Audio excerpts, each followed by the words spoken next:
I guess this is year 3 of the pandemic. Yay. Saddest sparkler ever.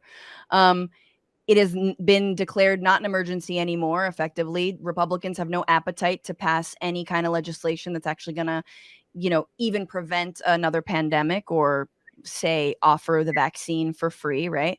And now a lot of the things like expanded SNAP benefits are expiring, and we're going backwards. We're going back to a state we were before this pandemic, and maybe even a worse place. I guess I just wanted your thoughts on, you know, moving forward in this moment. Like, what moment are we in where like working people are being hung out to dry after giving a mini taste of what a sort of a social safety net could look like?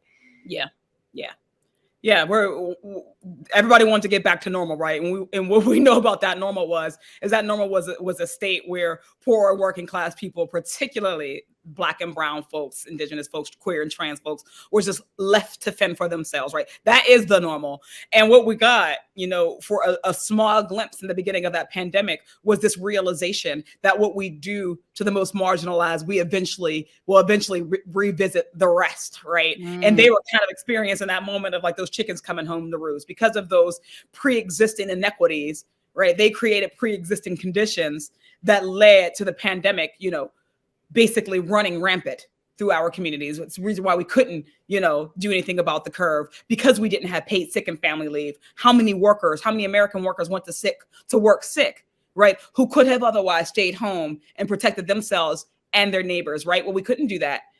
We couldn't do that because of these policies that eroded that social safety net, those policies that took away and stripped dignity of working class people. And us going back to that, right, is really unfortunate. But to be completely honest, we barely did much to mitigate it during the pandemic, right? We had a global pandemic and we still don't have paid family leave. I can't. I mean, I got a 5-month-old, and it is just blowing my mind how much work this is. We still don't have healthcare for all. No, it's laughable. And I feel I kind of hate it here. I mean, speaking of, like, I want to go on the rover. Let's go to the moon.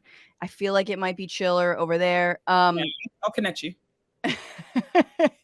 Astrobotics, holler.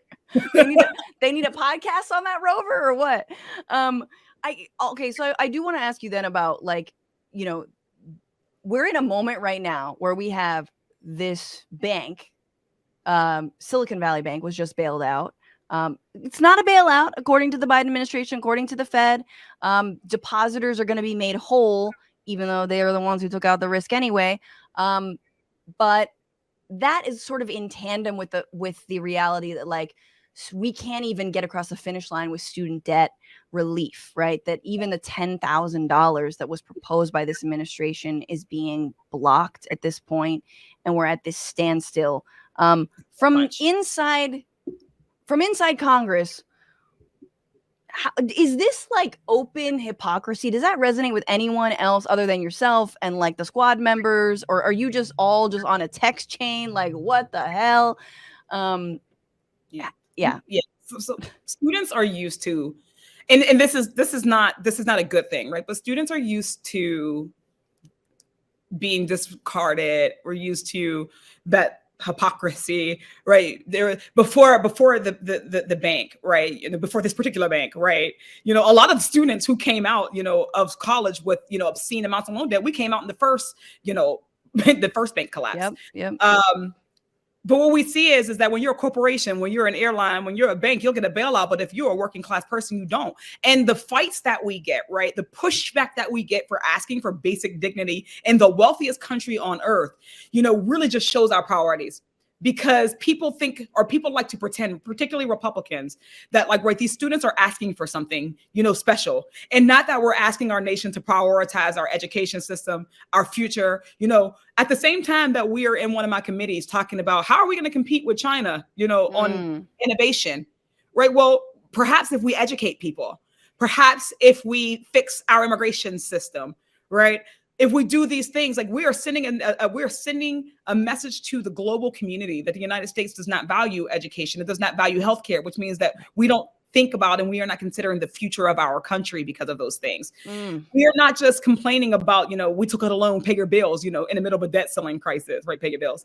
But it's not it's not just that, right? It's the interest rates that are set by the federal government. It's the fact that we can't file for bankruptcy. Unlike every risky business owner, I took my first loan out at 17.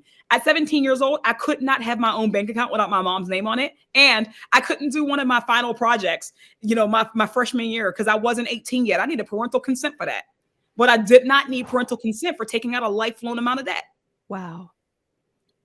Right there. Can't rent a car, but here, take out, hundreds of thousands of dollars in debt. No. When you pay it will never go down, right? I've been paying my loans consistently, particularly since I got my job in the state house. I pay every month. That number has only gone up. The figure has gone up.